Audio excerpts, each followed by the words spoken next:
আমি আজ থেকে প্রায় 5 বছর আগে আমার মাদ্রাসায় রাতের বেলায় বয়ান করে মাদ্রাসায় ঢুকলাম। রাত্র তখন 3টা বাজে।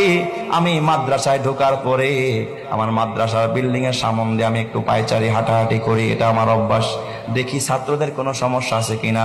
হঠাৎ দেখি বিল্ডিং এর সামনে দিয়ে হাঁটতেছি, গুনগুন গুনগুন করে কান্নার আওয়াজ। রাত্র 3টা, আমার কলিজায় যেন আঘাত হানতেছে। আল্লাহ, ও মালিক, গভীর রাত, মানুষ ঘুমায়, পশু পাখিরা ঘুমায়, এই রাতে আবার কে কাঁদে? হাঁটতে হাঁটতে যখন মসজিদের দিকে আগাইলাম, দেখি মসজিদের কেসি গেট দিয়া সামনে থেকে কান্নার আওয়াজ আসতেছে। বারান্দায় গিয়া মোবাইলের আলো জ্বালাইয়া যখন আলো মারলাম, তাকায়া দেখি মসজিদের ভিতরে আমার মাদ্রাসার 2টা এতিম বাচ্চা, ওরা বিনয়া বিনয়া মোনাজাত দিয়া কাঁদতেছে।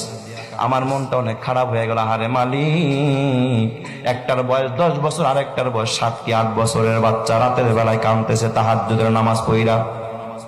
মনে চাইলো ভিতরে ঢুকে একটু আদর করি, কিন্তু চিন্তা করলাম আয় হায়, আমি ঢুকলে ওরা আর কাঁদবে না, আমলটা নষ্ট হয়ে যাবে।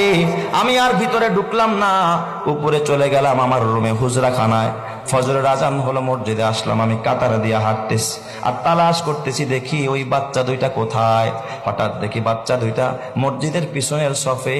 ওরা আমার মসজিদে ফজরের পর সূরা ইয়াসিনের আমল হয়, আসমায়ে হুসনার আমল হয়। ওই বাচ্চা 2টা সূরা ইয়াসিন পড়তেছে।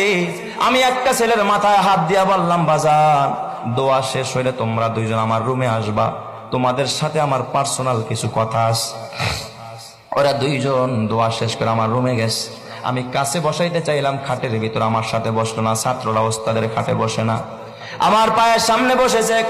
বড় ছেলেটা বয়স 10 বছর হবে, ছোটটার বয়স 7 কি 8 বছর। জিজ্ঞাসা করলাম, মাথায় হাত দিয়া, বাজান, রাতের বেলায় তোমাদের 2জনকে কাঁদতে দেখছি, কারণটা কি খুলে বলো। বড় ছেলেটা জিজ্ঞাসা করার সঙ্গে সঙ্গে তাকায় দেখি হাউমাউ করে কাঁদতেছে, গাল বায়া বায়া পানির ফোঁটা পড়তেছে। আমার ডাক দিয়া, হুজুর আপনি কি চিনেন না? আমরা 2জন আপন ভাই, এটা আমার ছোট ভাই, আমার বাবা আজকে দুনিয়াতে বাইচা নাই। হুজুর আমরা 2জন এতিম, আমার মা, আমার ছোট্ট একটা বোন আছে, এই বোনটাকে নিয়ে একটা বস্তিতে ভাড়া থাকে। হুজুর মানুষের বাড়িতে বুয়ার কাজ করে, এটা দিয়ে আমাদের সংসার চালায় আর আমাদের পড়াশোনা হয়। হুজুর শোনেন, আমার ভাইটার চিকুনগুনিয়া জ্বর, আজ থেকে 4-5 বছর আগে সর্বত্র চিকুনগুনিয়ার ছড়াছড়ি। হুজুর আমার ভাইটা বোর্ডিং এর খাবার, এত নরমাল খাবার আমার ভাইটা কোনোদিন 1 লোকমা, কোনোদিন আধা লোকমা, কোনোদিন একটু ডাইলের পানি চুমুক দিয়া খায়। জ্বরের মানুষ 7 বছরের বাচ্চারে মা বাবারা নুডলস রান্না করে খাওয়ায়, হরলিক্স খাওয়ায়, গরম পানিতে গোসল করায়, মা নিজে খাওয়ায়া দেয়। ওই বাচ্চা মা বাবা সারা বাচ্চা। ও হুজুর, গতকালকের ঘটনা, আমার ভাইটা 1 লোকমা খানা খায় না। বিকেল বেলা দেখি আমার ভাইটা হেলে দুলে পড়ে যায়।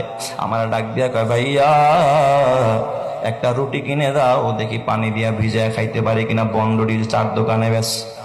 ওই ছেলেটা ডাক দিয়া বলে, উস্তাদ কসম আল্লাহর, আমার কাছে একটা রুটি কেনার মতো পয়সা নাই, ওরে আমি একটা রুটিও কিনে দিতে পারি নাই। বললাম, ভাই রে, আসরের পর ঐচ্ছিক ছুটি থাকে, ওই সময় আমি বাসায় যাব, আম্মুর কাছ থেকে টাকাই না, তোরে রুটি কিনে দিব। আমি আসরের নামাজ পড়া দৌড়াদৌড়ি কইরা বাসায় গেলাম ওই বস্তির ভিতরে।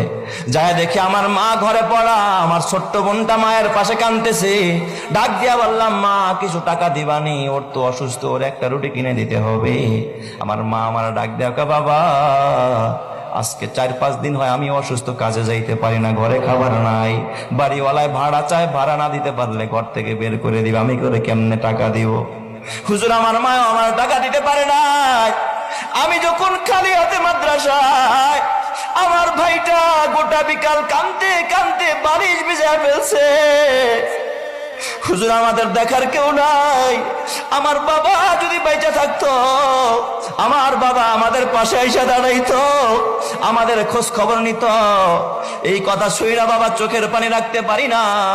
আমার বাজান পকেটের মধ্যে অনেকগুলো টাকা ছিল, প্রায় 25,000 টাকার মতো। মাহফিল করে আসছি, রাতের বেলায় বের করে দিলাম, নে বাবা যা লাগে তুই সব নিয়ে যা।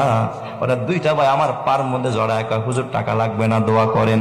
আমি জোর করে 3,000 টাকা বের করে বললাম, 2,000 তোরা 2 ভাই নিবি, আর 1,000 টাকা তোর মাকে দিবি। ও আমার বাবা, তাইলে আর কত অসহায়, এরা আল্লাহর কাছে কান্দে, কয় হুজুর রাতের বেলায় আমার সব ছাত্র ভাইরা ঘুমায়, আমার তো আর ঘুম হয় না। ছোট ভাই তারে বললাম, ভাই রে আমাদের দেখার কেউ নাই, যিনি এতিম বানাইছে তার কাছে যাই, চলো মসজিদে গিয়া বলি। তাই আল্লাহর কাছে একটু কান্দা কান্দা বললাম, ও আমার বাজার, ওদের প্রতি খেয়াল রাখ। আল্লাহর নবী কয়, আনা ওয়া কাফিলুল ইয়াতিমি কাহাতাইনি ফিল জান্নাহ। আল্লাহর নবী কয়, আমি মুহাম্মদ এতিম ছিলাম, যারা এতিমকে লালন পালন করবে, এতিমের জন্য ঘর বানাবি, খাবারের ব্যবস্থা করবি, আমি মুহাম্মদ ওয়াদা দিলাম 2 আঙ্গুল যেমন পাশাপাশি, যারা এতিমের লালন পালন করে আমি মুহাম্মদ তারে নিয়ে একই সাথে এইভাবে পাশাপাশি একই জান্নাতের ভিতরে থাকবো। সুবহানাল্লাহ। আল্লাহর নবী কয়, আনা ওয়া কাফিলুল ইয়াতিমি কাহাতাইনি ফিল জান্নাহ। ও আমার বাজার, ও অত্র এলাকার ও ধনী মানুষেরা, ও ভাড়াটিয়া ভাইয়েরা, ও ব্যবসায়ীরা, তোমার হাতে পায়ে ধরা বলি, যে সন্তানের জন্য এত স্বপ্ন, হতে পারে সন্তানের কারণে তোমাকে জাহান্নামে জ্বলতে হইতে পারে, আর এই যে মাদ্রাসার একজন এতিমকে খুশি করবা, এতিমের খাবারের ব্যবস্থা করবা, বিনিময়ে আমার রব্বুল আলামিন তোমাকে জান্নাত দান করবে। জোরে কোন সুবহানাল্লাহ।